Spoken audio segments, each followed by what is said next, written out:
Magjistër Arber Berisha. Selamu alaikum hoqë, se keni ardhur. Wa alaikum salam wa rahmatullahi ta'ala wa barakatuh. Mirë se ju gjejmë sërish në ligjëratën javore në radiojetaislame.com.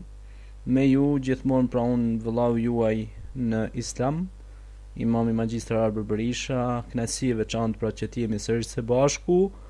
Pra siç e kemi filluar me komentimin e ajeteve kuranore, kemi ardhur tek një kaptim shumë interesante.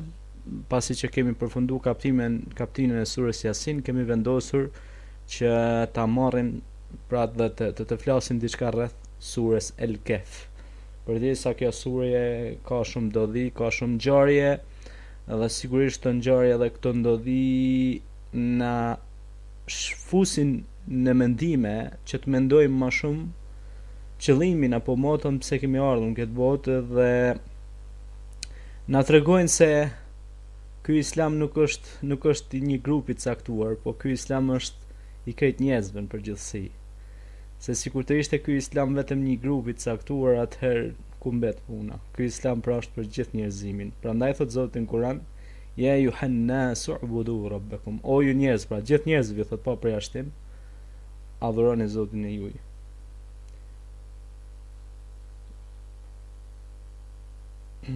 Pra nëse nuk keni diçka për të shtuar, e kam fjalën sa i takon aspektit informimit të dëgjuesve që janë duke na dëgjuar.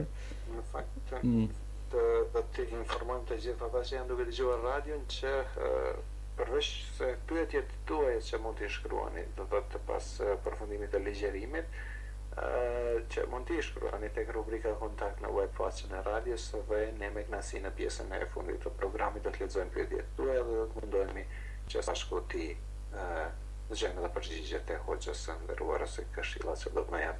Pra tek rubrika kontakt në www.radiojetaislame.com e ne I japim fjalën hoxhës që të fillojmë me ligjërimin e tij. أعوذ بالله من الشيطان الرجيم بسم الله الرحمن الرحيم الحمد لله حمد الكاملين والصلاة والسلام على أشرف الأنبياء والمرسلين سيدنا ونبينا محمد صلى الله تعالى عليه وسلم وعلى آله وصحبه أجمعين ثم أما بعد يقول الله تبارك وتعالى في كتابه الكريم بعد أعوذ بالله من الشيطان الرجيم بسم الله الرحمن الرحيم إنا جعلنا ما على الأرض زينة لها لنبلوهم أيهم أحسن عملا. Pra falenderojmë Allahun Tebareke wa Taala, Zotin krijuesin e gjithë njerëzve, pra Malikin Nas, Zotin njerëzve. Paqja dhe mëshira e Zotit qoftë mbi Muhammedin, mësuesin e njerëzimit, Khatamun Nabiyyin, vula gjithë pejgamberëve. Pra paqja qoftë mbi të, mbi familjen e tij, mbi shokët e tij dhe të gjithë ata të cilët e ndjekin këtë udhë të përndritur dhe të drejtë me sinqeritet, me itikad dhe bindje të plotë. Besimtarë ndershëm në radiojetaislame.com, kënaqësi e veçantë pra që të jem çdo të njëjtë në ora 20 pra me ju, drejt për drejt, dhe tani siç jemi pra drejt për drejt në ligjëratën tonë javore.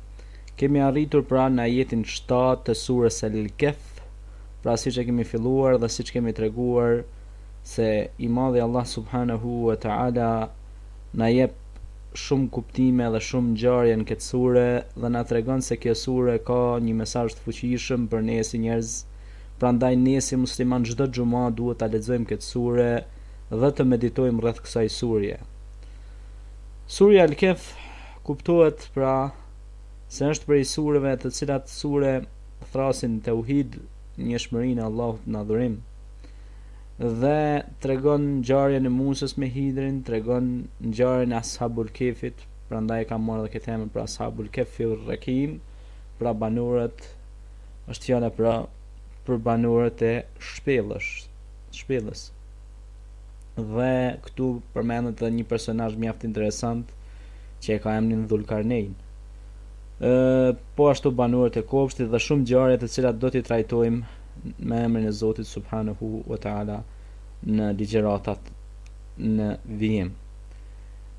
Vazhdojmë pra me ajetin e 7 ku I madhreshmi Zot thot: Inna ja'alna ma 'ala al-ardi zinatan laha linabluwahum ayyuhum ahsanu 'amala. Gjithçka që është mbi tokë ne e bëm stoli të saj për t'i provuar ata se cili prej tyre do jetë më vepërmirë. Pra Allah e ka zbukuruar këtë dunja, e ka bërë me stoli të ndryshme, me i provu njerëzit se cili prej tyre është më vepërmirë. Është një ajet tjetër kuranor ku thotë i madhreshmi Allah: Alladhi khalaqa al-mauta wal-hayata li'abluwakum ayyukum ahsanu 'amala wa huwa al-'azizul ghafur.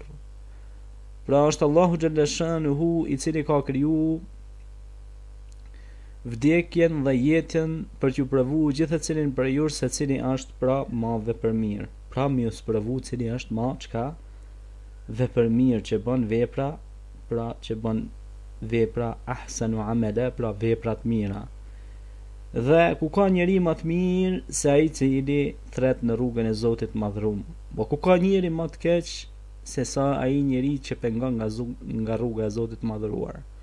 Ku ka njeri më të keq se sa pengon ata të cilët thrasin në Islam. Ku ka njeri më njeri të ndytë dhe të poshtër se sa i njeri i cili pengon njerëzit nga xhamia. I pengon njerëzit për të mbajtur fjalime islame, ligjërata islame. Pra me të vërtet ata njerëz, pra si thot Zoti në Kur'an, kanë sy po nuk shohin, kanë vesh po nuk dëgjojnë. Pra kanë mend po nuk mendojnë. Pra ata kanë bërë marrëveshje me të mallkuarin, zotëruana. Ka thonë pejgamberi alayhis salatu wassalam se do të vinë në umetin tim disa njerëz të cilët do të jenë me lkura të qingjave. Pra do t'i kenë lkurat e qingjit, pra, apo deleve të vogla që simbolizojnë diçka të bukur, dhe thotë e kanë zemrën e dhelpërës apo të ujkut. Allahu na ruajt. Pra sikur puna një molle, e cila mollë duket shumë e bukur, e duket shumë e këndshme, subhanallah, mirë, po kur vjen momenti i caktuar, kur e ndajmë atë mollë, ajo brenda është e kalbur. Pra dihet se në atë ditë nuk bën dobi kur gjatë, siç thot Allahu në Kur'an: Yawmun la yanfa'u al-malu wala banun illa man ata Allahu bi qalbin salim. Atë ditë thot që nuk bën dobi kur gjatë, vërse çka nuk bën kur gjë pra dobi, as mala, pra do të thon mal, pra pasuria, as benun, as fëmia, pra vetëm se çka zemra e pastër dhe e shënosh. Pra gjitha këto janë dekolte apo zbukurimi i kësaj bote që janë kalimtare dhe janë kaluese, janë një ëndër, pra kjo botë është një ëndër ku nëse këtë ëndër e sajon bukur në imagjinatën tënde, do t'ja dalësh faqebardh para të madhit Zot subhanahu wa ta'ala. Pra ta ndërtosh xhenetin në këtë botë që ta fitosh në botën tjetër. E vërtet sot besimtarët ndershëm se shumë njerëz për shembull të cilët paraqiten si musliman nuk janë musliman. Pra siç e tregon Allahu në surën El-Bekare, por vepra mirë dëshmon muslimanllëkun e tyre. Pra vepra mirë, siç thot Allahu në Kur'an: Innal ladhina amanu wa amilus salihat ulaika hum khairul bariya. Me të vërtetë ata të cilët bëjnë vepra të mira janë krijesat më të dashura të Zotit. Prandaj pejgamberi selam tregon se vepra mirë shpërblehet shumë fish, pra 10 fish, 100 fish, 700 fish e më tepër, kurse vepra keqe vetëm një. Prandaj Allahu ka vendosur mëshirën e tij në këtë botë, një mëshirë ka mjaftuar që ka zbrit Allahu në këtë dunja, edhe kur ne bëjmë vepra të mira, Allahu na shumëzon shumë. Pra, sigurisht pra ne duhet të garojmë të bëjmë vepra të mira. Pra, pse thot gjithçka që është mbi tokë e kemi bën stoli. Pra ka bënë madhe Allah këtë botë stoli për me i sprovu njerëzit sa po mashtrohen pas kësaj dunjaje. Pra, si të thot, pra innamal hayatu ad-dunya la'ibun, me të vërtet jeta kësaj bote është një lojë. Dhe me të vërtet kjo botë i ka ato zbukurimet e saj, por duhet kemi kujdes të mos mashtrohemi pas tyre. Dhe duke garuar, duke vrapuar pas tyre, ta harrojmë ahiretin, ta harrojmë xhenetin, zotërona. Pra duke u mashtruar mas kësaj dunjaje.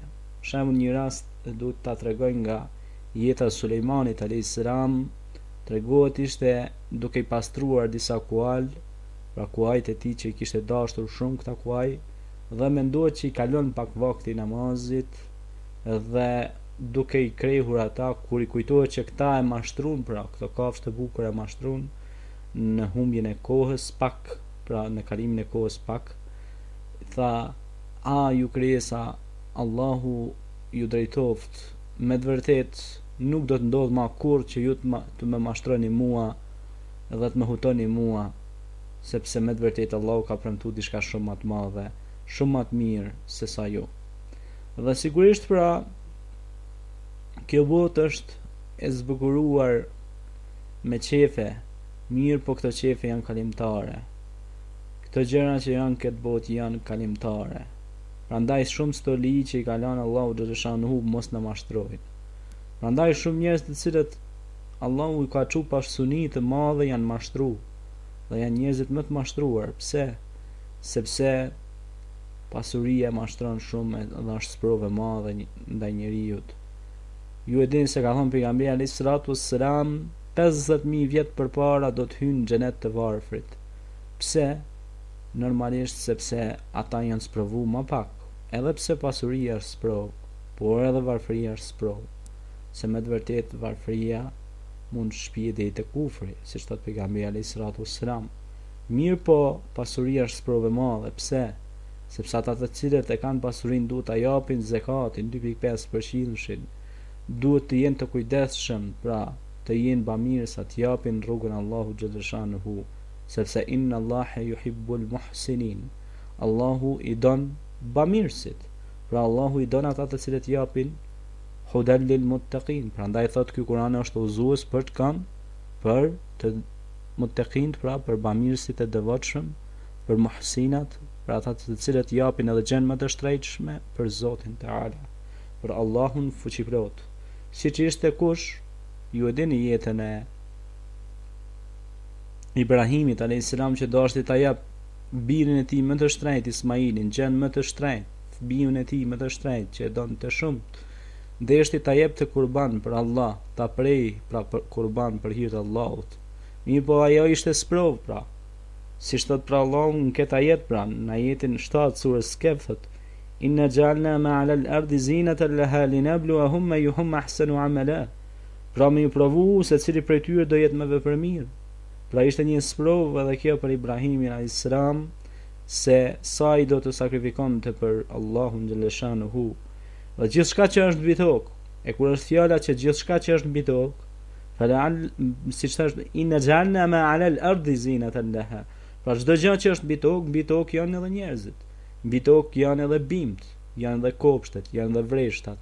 Mbi tokë janë edhe mbi tokë edhe nër tokë është edhe dukati.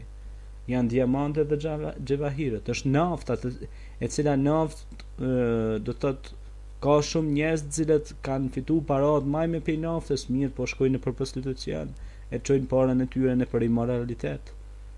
Pastaj thotë unë jam musliman, I bën shirk Zotit, neudhu billah. Çfarë duhet ajo pasuri kur ti I bën shirk Zotit, thuaj që Zoti ka fëmijë apo bën prostitucion dhe nuk din kurrë një herë miran sesh të madhet Allah. Apo jepej popullit lutit, Allahu na ruajt. Pra populli lutit që kanë bën prostitucion burri me burrë dhe gruaja me grua.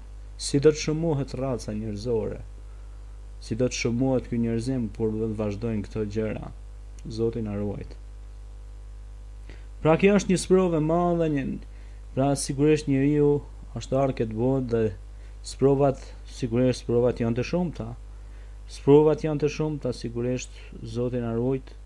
Dhe kjo është prej alameteve, prej mirësive të Zotit që Allahu thot ne ju sprovojmë juve se cili për ju është më vepërmirë.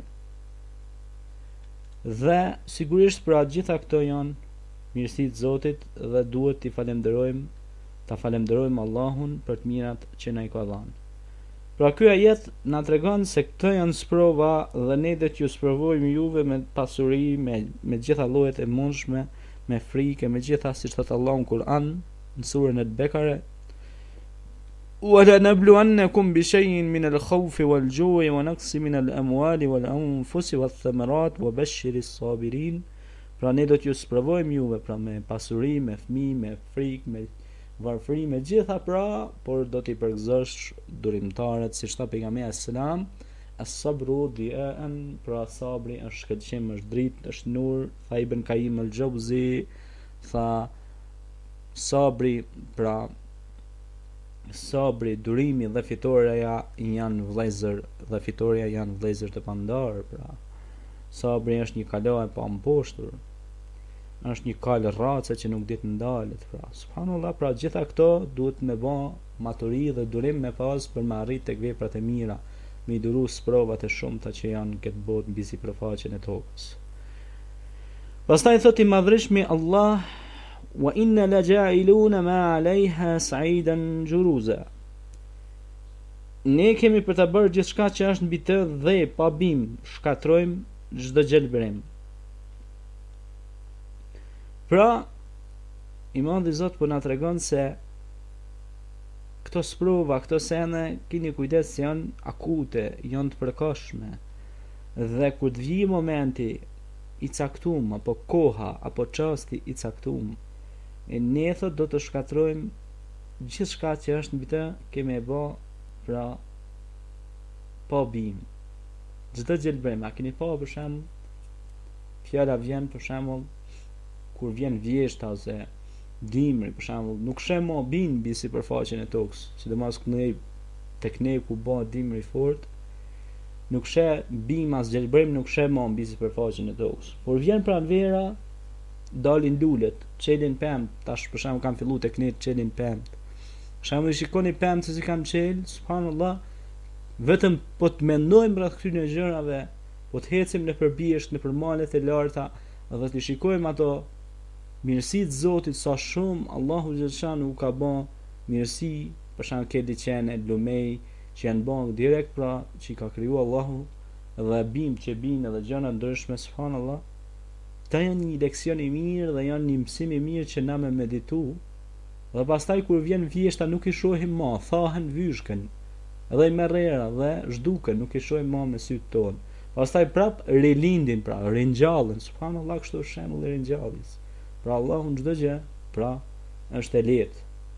Pra mjafton të thotë kun, feyakun, bahu dhe ajo bëhet me lejen e të Madhit Zot. Pra çdo gjelbrim, pra tregon se ky është gjelbrim, pastaj zhduket çdo gjë, pastaj vjen pra rilind sërish, vjen pra nga thatësia vjen gjelbrimi, vin mirësitë e Zotit, pra edhe çelin lulet dhe vin gjërat e mira. Pra kjo është forca e Allahut. Wala hawla quwwata illa billahi al-aliyyil azim. Nuk ka fuqi as forcë më të madhe se i Madhi Zot. Subhanallahi wa bihamdihi, subhanallahi al-azim.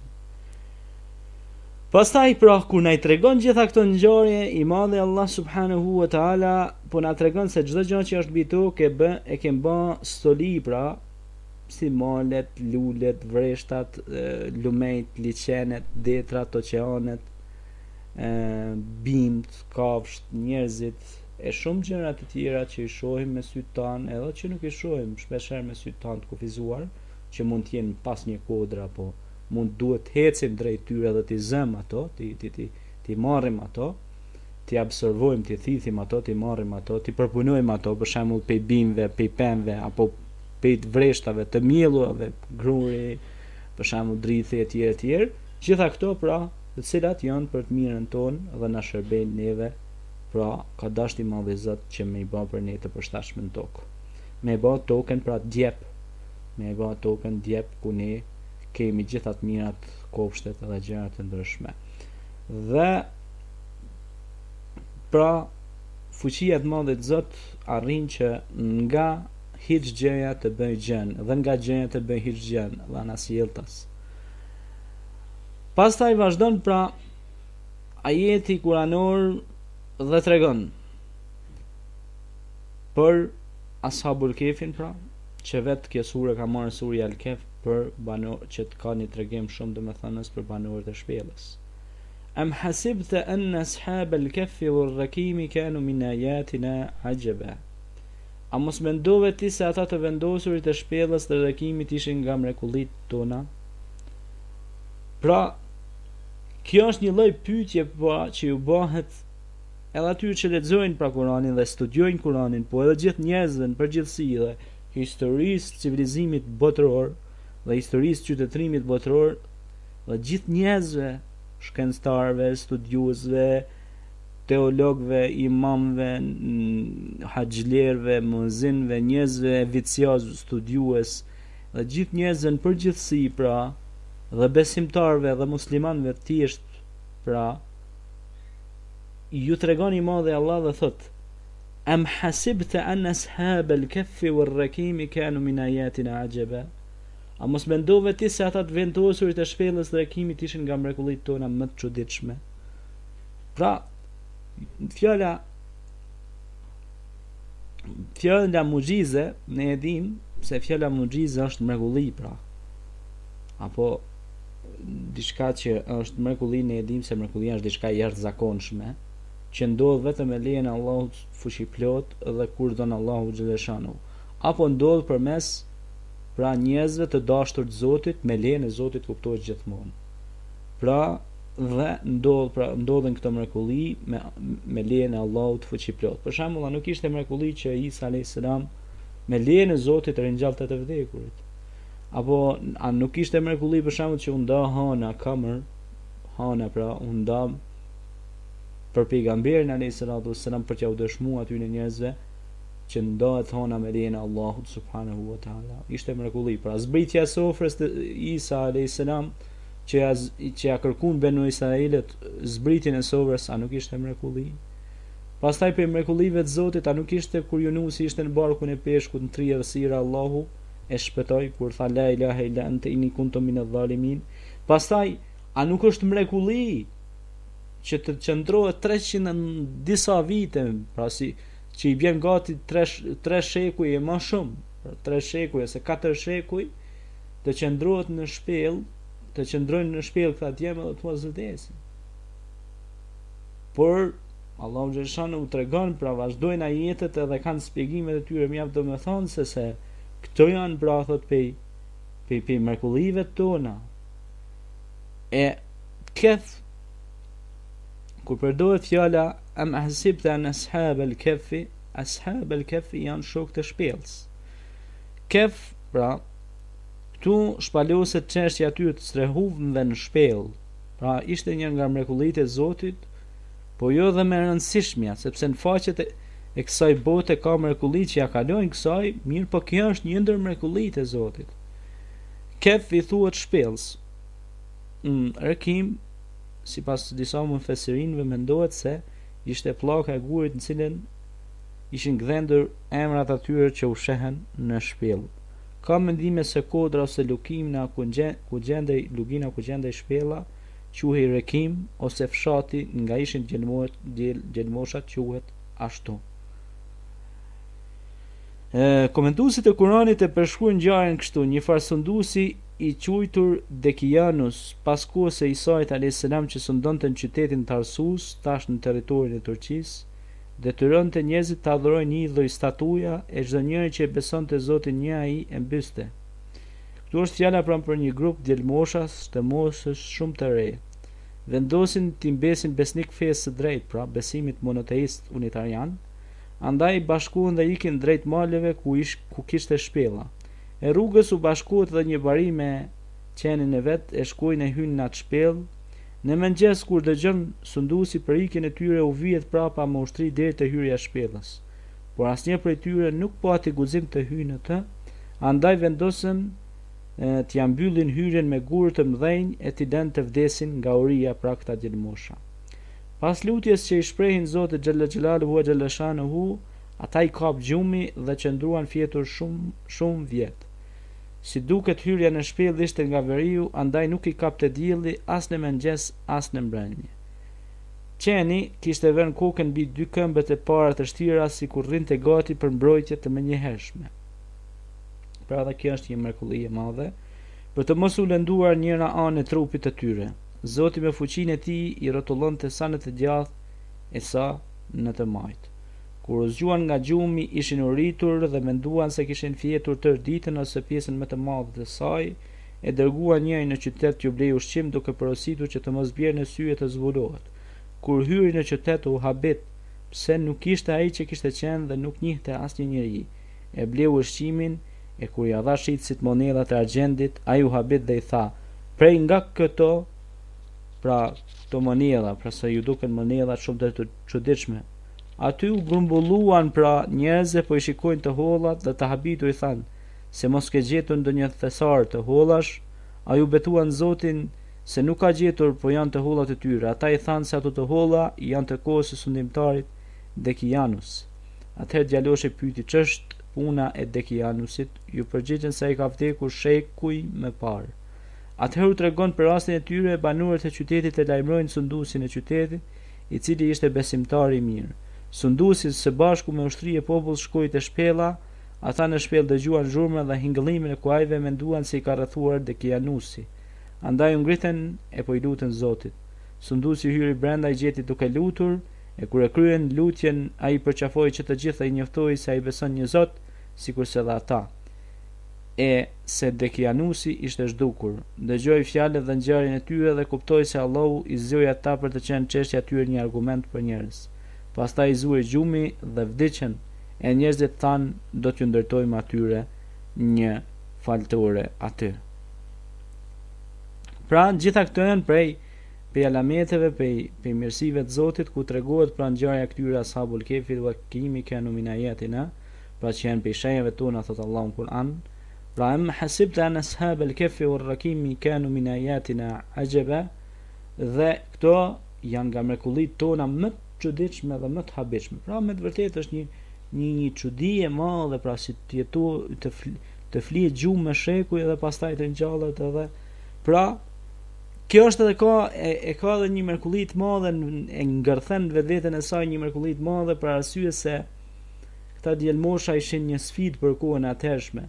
Pra sfiduan sistemin atëhershëm, dhe i cili ishte sistemi romak, sistem pagan, pra që adhuroheshin shumë zota, dhe këta në shenjë proteste, pra u takun në një, sepse takimi i tyre nuk ishte, sepse disa mufesirin tregojnë mënyrën e takimit, sepse natë natë ishte një festë e paganëve, dhe natë natë ishte hedhur një urdhër për të zënë këta të cilët e besojnë një Zot, që ishin pra krishterë burimor, që krishterizmi burimor është unitarianizëm, që kanë besuar Isën si pejgamber të Zotit dhe ungjillin si libër i Zotit, që të cilin e besojmë edhe ne, se prej kushteve të imanit e kemi edhe besimin në librat e shpallur. Dhe ata u takun një natë, pra një pemë. Pra një pemë me këta djelmosha u takun edhe njëjtën kohë, njëjtën moment u takun gjithë së bashku. Dhe kur taku tha, çka është puna, tha, po ju kush jeni, u prezantuan me njëri tjetrin.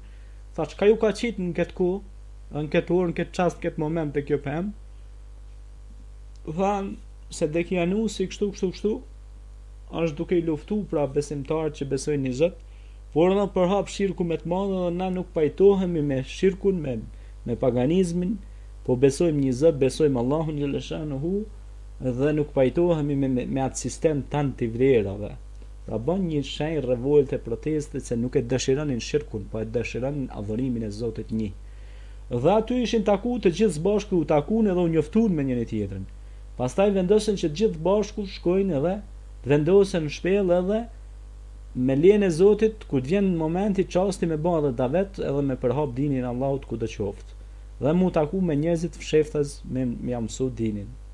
Mirë, pa Allahu xhaleshanuhu deshti ti marrë ata në mbrojtje dhe vendosi dhe qenin. Mirë, po qeni mendohet, ka disa komentime nga dietarët, nga xhumhuri, nga mufesirin, se qenin kur e kanë vendosur madhe Allah, ka vendosur që kur të kalojnë njerëzit kalimtar mos të kenë mundësi me hyrë në shpellë, po të friksohen kur ta shohin qenin.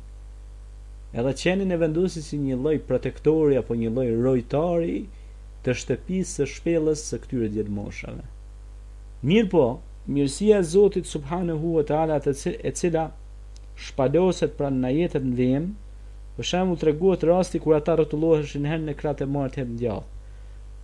Besimtar ndershëm, sot mjekësia dhe shkenca ka zbuluar se njeriu gjatë kur flen natën gjatë gjithë natës bën disa rrotullime, herë në krah djathtë, herë në shmajt. Për arsye pse, mund thoni ju.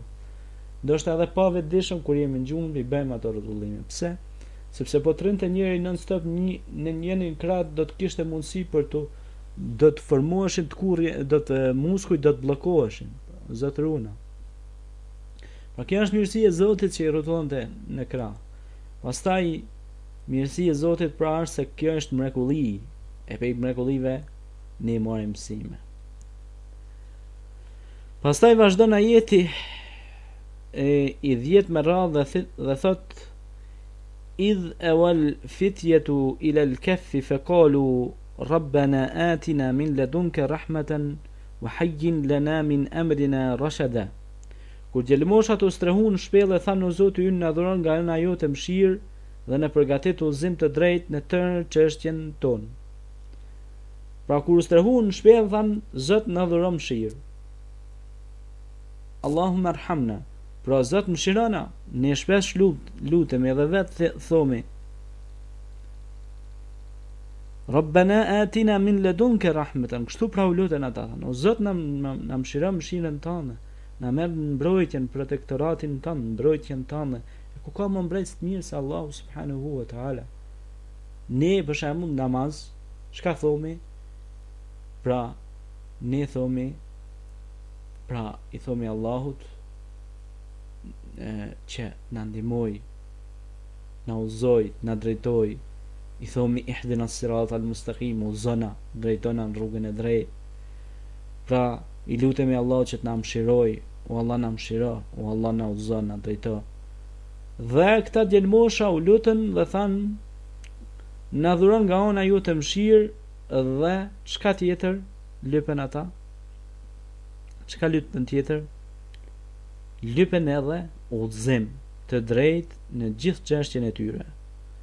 Wa hayyin lana min amrina rashada. Në këtë emrina pra na përgatit diçka që është e mirë për ne në çështjen tonë, në problemin tonë, në këtë gjë që jemi nis, në këtë rrugë që na jemi nis, o Allah, dhuron na mëshirë dhe udhëzim drejt në tërë çështjen tonë. Wallahu akbar. Zoti është më i madh. Po kjo dua nëse ne si besimtar, tash shekullit 21, këtë dua, këtë lutje që e bën banorët e shpellës, po ta bëjmë ne, edhe po t'i qëndrojmë, thomë me stakim, pra të jemi të qëndrueshëm këtë dua, edhe ta veprojmë dhe ta praktikojmë jetën tonë të përditshme, do të ishim njerëzit më të ngritur tek Allahu subhanahu wa taala. Sepse sot besimtari duhet luftojë dhe muslimani duhet luftojë të jetë i ngritur tek Zoti, e jo tek njerëzit. Tek njerëzit shumë lehtë mund të ngritesh, por tek Zoti është më vështirë. Se po ngritet tek Zoti do të jesh edhe tek njerëzit i ngritur. Prandaj veprat bëhen për të ngritur tek Zoti, tek Allahu xhaleshanuhu, sepse kur ngritesh tek Allahu, pra tek Krijuesi, do të ngritesh dhe do të respektohesh edhe nga krijesat. Pra në nshtrimin ndaj Allahut, Krijuesit, duhet, pra jo duhet, por të bën ty si promotor lëvizjes që ta kuptosh edhe qëllimin e ardhes tënde në këtë botë. Ti respektosh dhe ti falenderosh krijesat. Ka thënë pejgamberi alayhis salatu wassalam, kush nuk i falenderon krijesat, nuk e ka falendëruar as Krijuesin. Por kush nuk e falenderon Krijuesin, nuk i falenderon as krijesat. Se ti nuk e falenderon Krijuesin e krijesave, i cili ka krijuar njerëzit, gjinët, ka krijuar krijesa gjallësa që i shohim dhe nuk i shohim. Pra, na përgatit udhëzim të drejtë në tërë çështjen tonë, në komplet ndjen tonë, në punën tonë, në jetën tonë, në çështjen tonë. Sa për neve si musliman e kemi bën ne çështjen tonë me lidh vetëm Allahun xhaleshanuhu. Apo më thot u zhgënjeva me këtë njeri, u zhgënjeva me këtë organizat, me këtë sindikat, me këtë kompani, u zhgënjeva me këta njerëz, u zhgënjeva me punën, u zhgënjeva me jetën, u zhgënjeva me të. Sa ti këtë çështje e ke lidh në relacion me stejën e Zotit. Sa ti ke fal namaz istihare për një çështje të caktuar, për një punë, për një problem, për një kontratë, për një problem të caktuar. Sa ti e ke lënë këtë çështje Allahut. Prandaj çështjet tona duhet t'ja lëm Zotit. Duhet të punojmë në to, të ecim drejtimin e tyre, të qarkullojmë drejtimin e tyre, të vazhdojmë, të insistojmë, të kemi ambicie, qëllime të larta, vizion të lartë. Mirë, po çështja jonë të jetë tek Allahu, tek Zoti fuqiploti, i cili ka krijuar gjithë njerëzit, ka dashuri për ty, për mua, për gjithë njerëzimin. Zoti ka shpresë për të gjithë. Zoti të don ty, më don mua, ju don të gjithëve. Ne ju duam të gjithëve. Ne ju duam edhe armiqt tonë, sepse duam që ata të jenë miqt tonë. Ne i duam miqt dhe armiqt dhe gjithëve ju duam, pa përjashtim. Gjithëve, për gjithë kemi dashuri. Dhe lutemi për të gjithë ditën dhe natën. Dhe për vetët tona, dhe për njerëz tanë lutemi që çështjet tona t'ja dorëzojmë Zotit, se Zoti ka planifikuar gjëra të bukura për ne, gjëra të mira, shpërblim këtë botë dhe në botën tjetër. E ku ka më rob të mirë se ai i cili është në rrugë të drejtë? Pa pikë dyshimi pra, Allahu urdhnon drejtësi. Inna Allaha ya'muru bil 'adl, pra Allahu urdhnon drejtësi. Dhe çështjen tonë duhet t'ia dorëzojmë Zotit fuqiplot. Pra, amrina rashada. Pra, këtë punë, këtë çështjet ja dorëzojmë të Madhit Zot. فضربنا على آذانهم في الكهف سنين عددا. Ne u vum bulojmë mbi veshët e tyre, i vum në gjumë, në shpellë për disa vite me radhë.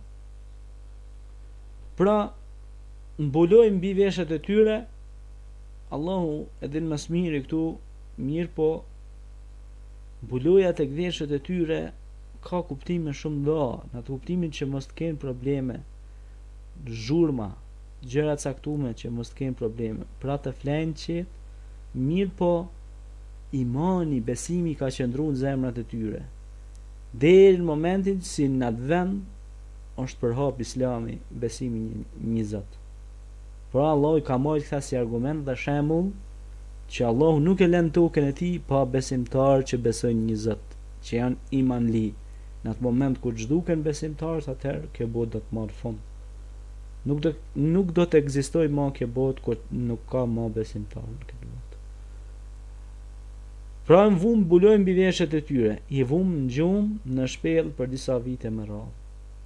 Pra, spori po tregon se janë disa vite me radhë. Dhe gjumë.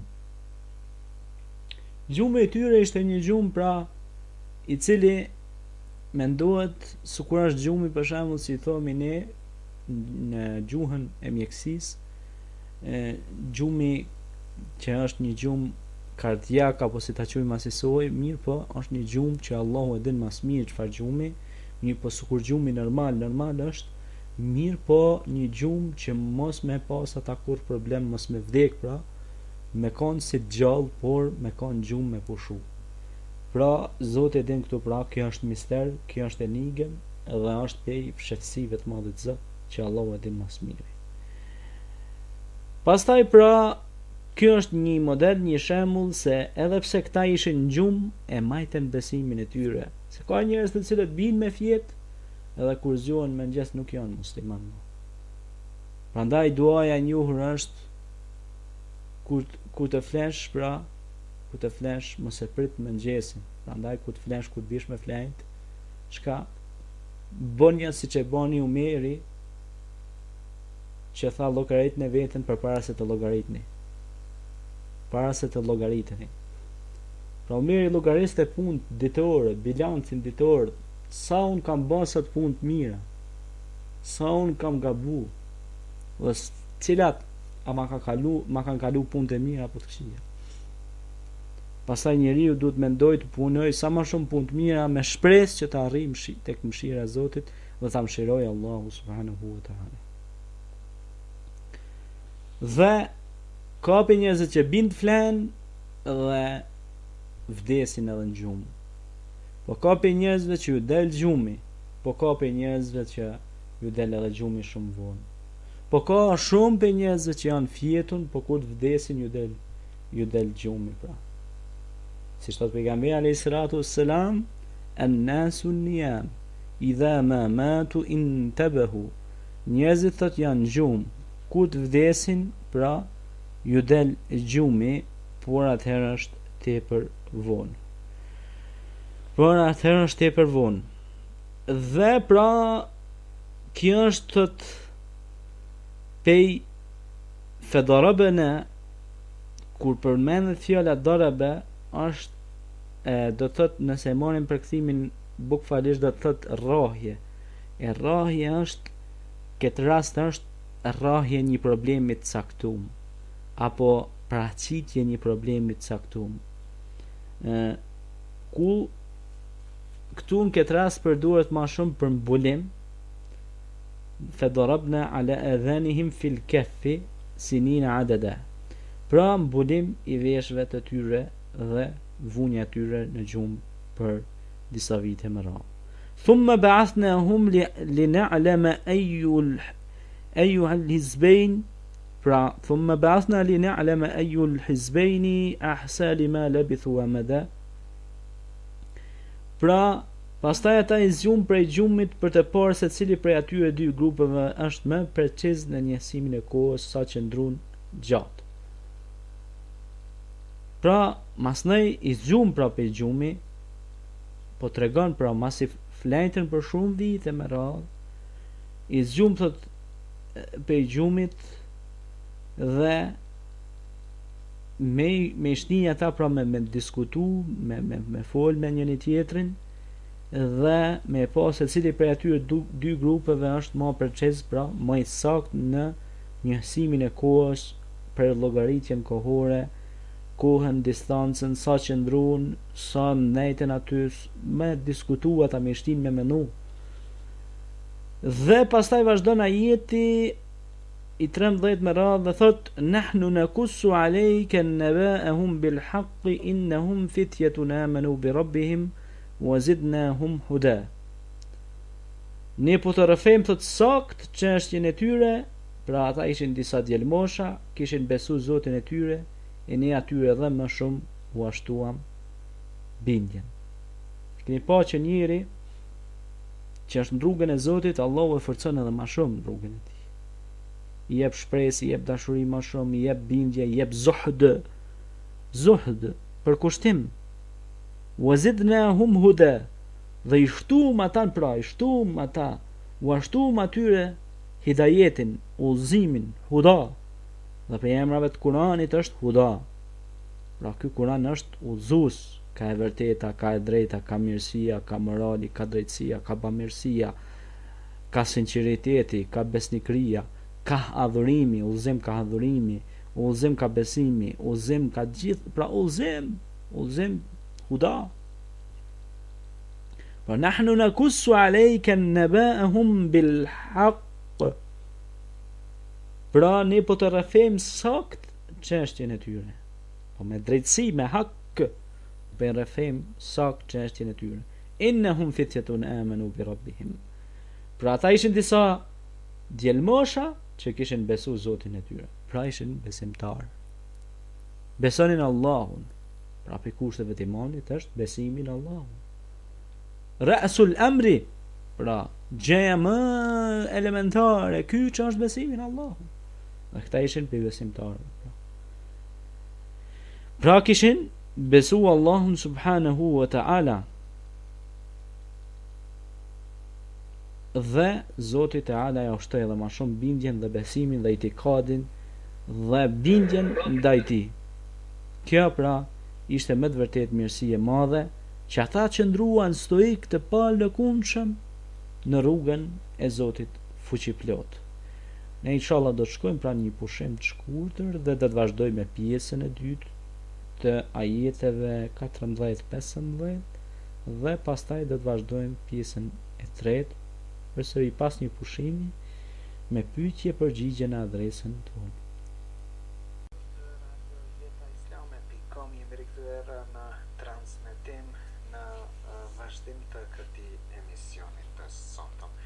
Jemi në emision të drejt për drejt dhe jemi me Arber Berisha, është në legjerim së bashku dhe ishte duke vazhduar pjesa e faktikisht mbaroi pjesa e parë e ligjërimit, ndërsa tash do t'i japim fjalën që të vazhdojmë me pjesën e dytë. Por paraprakisht do të ju informoj që të gjithë ju të cilët të dëshironi të shkruani pyetjet tuaja mund të na i dërgoni tek rubrika kontakt në web faqen e radios, pra Radio Jeta Islame, ku është rubrika kontakt, atje e shkruani pyetjen tuaj dhe ne me kënaqësi do ta lexojmë pasi të kemi mbaruar me ligjërimin dhe të përpiqemi së bashku të marrim një përgjigje të merituar dhe të qartë për ju nga hoxha i nderuar.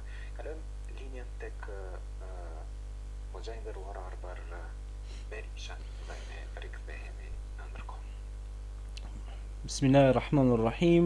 Pra, siç ishim duke diskutuar rreth ajeteve të surës El-Kehf, pra gjithsesi nga ajeti 7, 8, 9, 10, 11, 12, 13, jemi pra tash tek ajeti 14 me radhë i surës Kehf, ku thotë i madhreshmi Zot, Bismillahirrahmanirrahim, wa rabatna ala kulubihim idh qamu faqalu rabbuna rabbus samawati wal ard lan nad'u min dunihi ilahan laqad qulna idhan shatata. Dhe i forcum zemrat e tyre i bën të qëndrueshme, saqë kur u ngritën than, Zoti ynë është Zoti i qiejve e i tokës. Nuk adhurojmë ndonjë zot tjetër pos tij. Pse atëherë do të thoshim diçka shumë mizore? Pra nuk pranojmë që të thom diçka mizore, të thom se Zoti ka fëmijë. Sepse Allah nuk ka fëmijë, të thom se Zoti është njeri, Allah nuk është njeri. Pra, lejse kemi thlihi shajnë, wa huwa as-samiul basir, nuk është asnjë gjë si ai. Ai është pra dëgjuesi, shikuesi, ai është i pari që s'ka fillim, i fundit që s'ka mbarim, ai është i fuqishmi, ai është alim, është i gjithdijshmi. Ai është Allahu, i cili ka kriju çdo gjë që e shohim dhe nuk e shohim. Pra si të thom një gjë mizore dhe të shpifin, thomi diçka ndaj Allahut. Pra larg metave është i lartë është Allahu, pra nga çka njerëzit i bojnë ortak, i bojnë shok kur dihet se ne duhet të adhurojmë Allahun. Surja Dhariyat ajeti 56 na mëson se pse jemi ardhur këtë botë. Wa ma khalaqtul jinna wal insa illa liya'budun. Pra ne jemi ardhur këtë botë që të adhurojmë për Allahun. Unë nuk i kam kriju gjend dhe njerëz për tjetër, thotë Allahu në surën Dhariyat 56, verset më adhurojnë mua, pra të më bëjnë ibadet mua. Ibadet, prandaj ibadeti është i gjerë. Ibadet nuk është vetëm të falem, ibadet është edhe puna e ndershme, ibadet është edhe ngrënia me djersën e ballit, siç thante Davudi alayhis salam me durët e tij. Për shembull Davudi alayhis salam, pejgamberi i Zotit, të cilit i ishte zbritur zeburi, po ashtu edhe Sulejmanit alayhis salam. Davudi alayhis salam një ditë pra agjerante dhe një ditë hante me durët e tij, me djersën e ballit, me durët e tij halal. Nga puna që bënte për halal. Ushqej me halal. Dhe këtë gjë e tregon Muhamedi alayhis salatu wassalam për Davudin, pejgamberin e Zotit alayhis salam. Pra u forcum atyre, u rabatna ala kulubihim. Zemra e fortë, pra, e fuqishme. E si forcohet zemra? Me mbështetje ndaj Allahut. Wa tawakkal ala Allahil mu'minin. Dhe të mbështeten Allahut besimtarët. Ala bi dhikrillahi tatma'innul qulub. Me të vërtetë me përmendjen e Zotit, pra rahatohen, qetësohen, pra zemrat. Kur pejgamberi alayhis salatu wassalam tha, nëse një pjesë e trupit është e semur, i gjithë trupi është i semur. Aja pjesë e trupit është zemra. Pra zemra është ndosh, në trup të shëndosh. Zemra është ndosh e lidhur me Allahun fuqiplot, në tauhid, në adhurim, njerëzmërinë e Zotit. Dhe kjo zemër e fortë u forcu me lejen e Allahut të nëshan. Prandaj ka shumë njerëz që kanë zemrat e smuta, u fole apo nuk u fole për Islam, prapa ata vazhdojnë në smundjen e tyre. Prandaj ka njerëz që Allahu ua ka bllokuar zemrën. Pse ka treguar Kur'an? thot Allahu në Kur'an, khatamallahu ala kulubihim wa ala sam'ihim wa ala absarihim ghishawatun wa lahum adhabun adhim. Pra Allahu ka bllokuar zemrat. Allahu na ruajt pra. Ku ka gjë më të rëndë se me të bllokuar zemrat. Sa janë zemrat e smurta. Herë ishe këtu, herë aty, pra nuk janë stabile, nuk janë qëndrume. Pastaj ke zemrat e forta, të fuqishme, të lidhura me Allahun xhalla shanuhu. Që Allahu pra u afërcoi zemrat e tyre. Pra dhe duaja duhet bën shpesh. Ja muqallibul qulub, thabbit qulubana ala dinik, o ti rrotulluesi zemrave, forconaj zemrat tona në dinin e bukur, në fenë e pastërt, në besimin e pastërt monoteist, unitarian, në tauhid, pra në besimin e pastërt islam, që do thotë në shtrim dhe bindje ndaj një Zotit fuqishëm që ka krijuar çdo gjë. Pra u afërcuam aty në ato zemrat dhe kur u ngritën than Allahu, kush ka Allahu pra? Qalu fa qalu rabbuna rabbus samawati wal ard. Pra Zoti ynë është i fortë, është Zot i tokëve dhe qive. La ilaha illallah. Çka është me ju o ju njerëz? Çka është me ju edhe ju që nuk besoni Zotin edhe në shekullin 21? Çka është me ju kur dihet se Allahu është Zot, Rabb, Rabbus samawati wal ard. Pra Zoti i qive dhe i tokëve. A nuk do gjikoni, a nuk mendoni se do të ktheheni sërish tek ai? Pra do të ktheheni tek Allahu pa pikën e dyshimit. Vdekja do t'ju zonë të gjithë, qofsh edhe në banesa të fortifikuara. Kudo që t'jeni, kudo që shkoni, vdekja, ndrimi i jetës do t'ju zër. Do të ballafaqoheni me të dhe do të ktheheni tek Zoti. Si do të dilni para Allahut? Asnjëherë se ke përmend Zotin, asnjëherë nuk ke falendëruar Zotin, asnjëherë nuk ke thënë që Zoti është një, asnjëherë nuk ke lavdëruar Zotin, asnjëherë nuk e ke njoftur Allahun si krijues tëndin. Pse kjo përbuzje? Pse kjo arrogancë dhe pse ky naivitet? Pra kjo është thirrje për ndryshim, thirrje për ndrim. Është momenti ta ndryshojmë vetveten. Por ti duhet të fillosh ndryshimin tek vetvetja, dhe ne dhe të gjithë ne dhe unë dhe të gjithë duhet të fillojmë ndryshimin tek vetvetja. Prandaj Allahu e don atë popull që e njeh Allahun, por edhe nga njohja, kur ta njoh atë, fa'alam annahu la ilaha illa Allah. Pra dije se nuk ka zot tjetër që meriton të adhurohet veç se një Allahu. Pra duhet me ditë mu njoftu me to, masnej me vun praktikueshmëri. Tjetra, pra është Zoti i tokës i qive. Pra është i cili ka krijuar çdo gjë. Dhe si ta adhurojmë thot një Zot tjetër pos ti? Wala hawla quwwata illa billah. Pra kur dihet se Allahu është një, Allahu ahad, pra Zoti është një. Lam yalid wa lam yulad. Pra ai as ka lindur kënd dhe as nuk është i lindur dhe atij askush nuk i është i barabartë. Pastaj ajeti kuranor pra që thot i madhrishmi Allah, që përmend për rastin e që thon wa yundhira alladhina qalu ittakhadha Allahu walada, pra për t'u atërheq vërejtjen atyre që thanë se Allahu ka fëmijë. Allahu na ruajt, pra ajeti kuranor, fillimi të ajetit të surës El-Kahf, pra më atërheq vëmendjen aty se thanë Allahu ka fëmijë. Në të vërtetë e thonjë është e rëndë. Toka trishtohet për asaj thonje, dridhet, qahet, zemrohet toka dhe qielli për atyre fjalëve. Dhe thanë Isa është biri i Zotit, estagfirullah. Dhe thanë pastaj në disa raste thanë se Isa është edhe Zoti vet. Etj. Prandaj këtu është kursi i devijimit, zotëruana.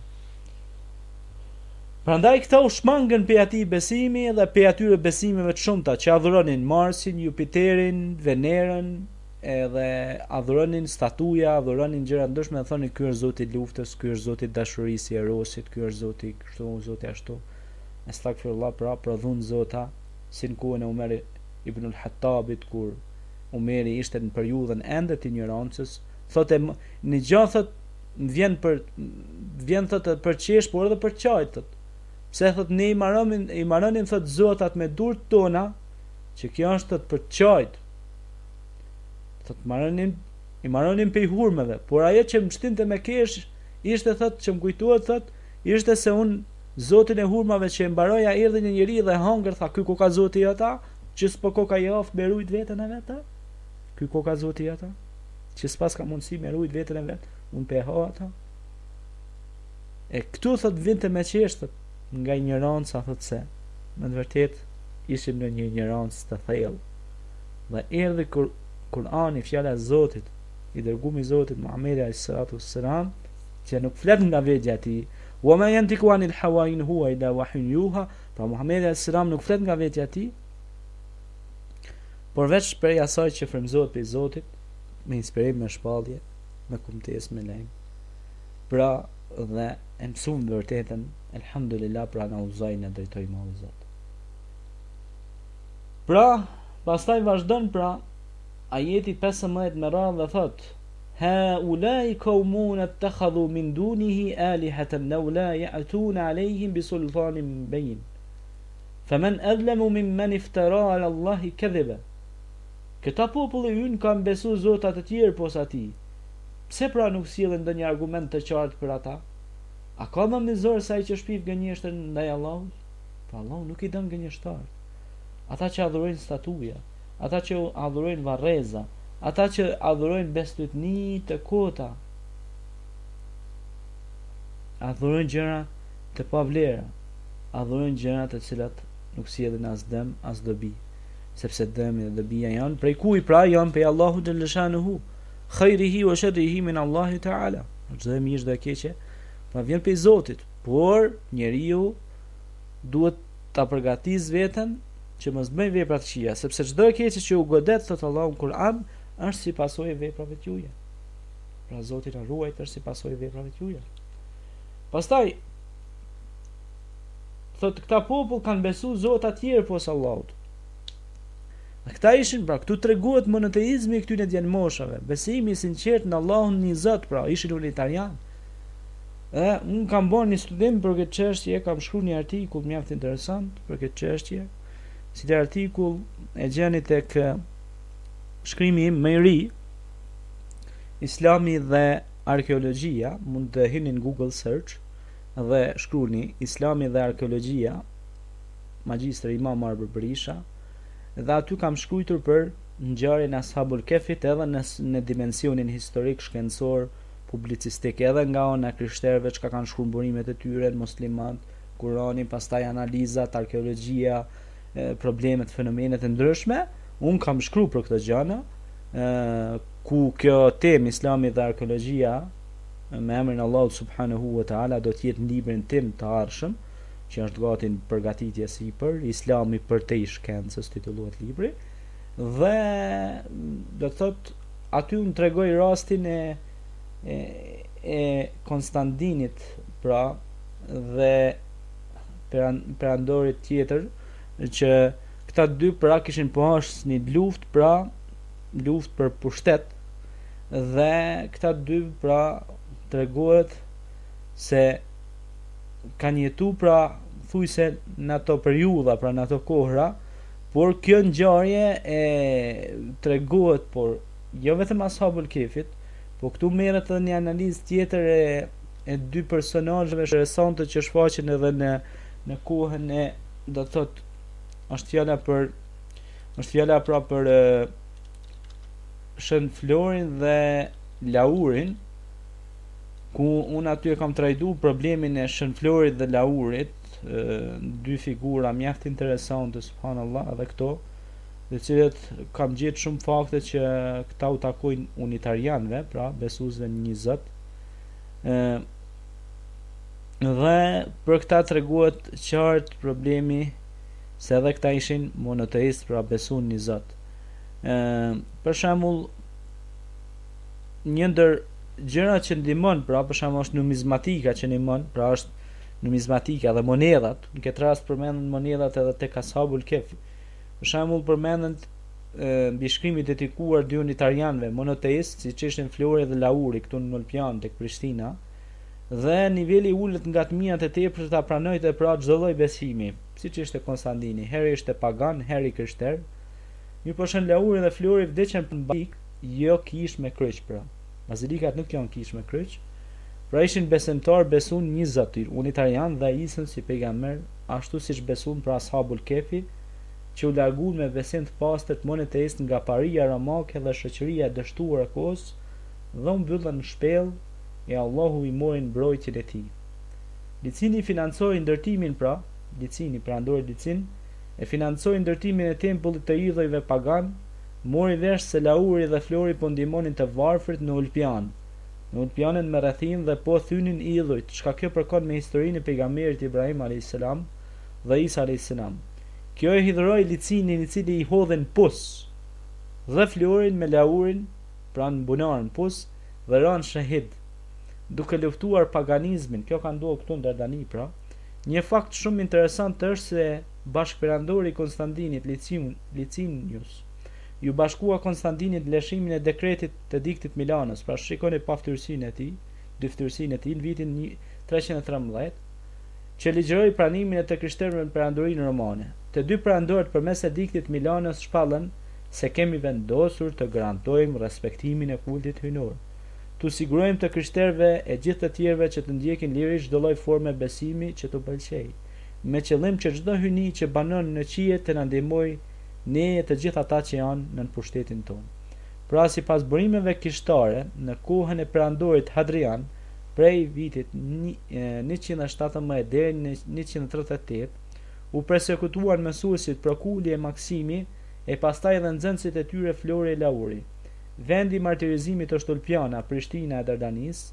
Këtu del se me 313 fillon manipulimi dhe del në shesh dyftyrësia e Licinit, i cili do të vritet nga Konstantini pas një lufte rivalesh për karrike, pra 9 vjeçare. Me 323 ai do të zinet i gjallë nga Konstantini dhe do vritet pra paganizmi dhe etja për pushtet e këtyre kinse tashmë pra nuus të krishterizmit, do del në shesh, dhe këtu fillon falsifikimi i historisë së këtyre dy unitarianëve, Laurit dhe Florit, që u mbytën nga këta perandorë të shturur. Për më shumë pra mund të lexoni Acta Sanctorum, po ashtu Jakob Burckhardt, Konstantino il Grande e i suoi tempi, Konstantini i Madh dhe tempujt e tij, Sansoni, Firenze, 1957 botimi, faqja pra pagina, faqja 493, Milano, janar. Pra shumë gjëra sot keq interpretohen dhe politizohen e ideologjizohen, por u pa mirë ky segment realitetit del komplet ndryshe. Ndaj, arkeologjia dhe historia, duke u studiu pa mite dhe hiperbola, pra zmadhime, do na dërgojnë ka e vërteta. Siç thot Allahu në Ungjil, pra, do ta njihni të vërtetën dhe e vërteta do t'ju bëjë të lirë. Dhe gjitha këto, pra, materialet e gjetura dhe dëshmitë të ndryshme, burimet e ndryshme, flasin për popujt e drejtë dhe të padrejtë në të kaluarën. Pra vërehen këto gjëra, siç thot Allahu në Kur'an, e falam yasiru fil ard fa kayfa kana aqibatu alladhina min qablikum, a nuk keni hecur në për tokë dhe të shihni përfundimin e atyre të cilët ishin përpara jush?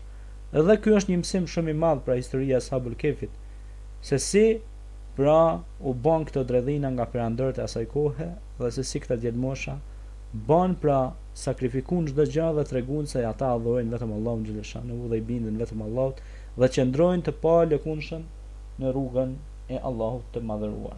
Pra ky ishte mesazhi ynë për sonte, duke lutur Allahun fuqiplot që të na falë neve dhe të na japë të mirat e tij dhe të udhëzojë gjithë njerëzit në rrugën e drejtë dhe të na forcojë në udhëzimin në rrugën e drejtë dhe të na falë neve gjunat. Ne do shkojmë me një pushim shumë të shkurtër, pastaj do të rikthehemi me pyetje përgjigje në pra radiojetaislame.com me ju, unë vllai juaj imam i magjistër Arber Berisha. Na keni pra çdo të njëjtën në orën 20 me lejen e Zotit fuqiplot. Aqulu qawli hadha wastaghfirullah li wa lakum fastaghfiruhu innahu huwal ghafurur rahim. Pra kërkojmë falje Allahut për çdo gabim të mundshëm që mund të kemi bërë. Pra, assalamu alaikum wa rahmatullahi ta'ala wa barakatuh.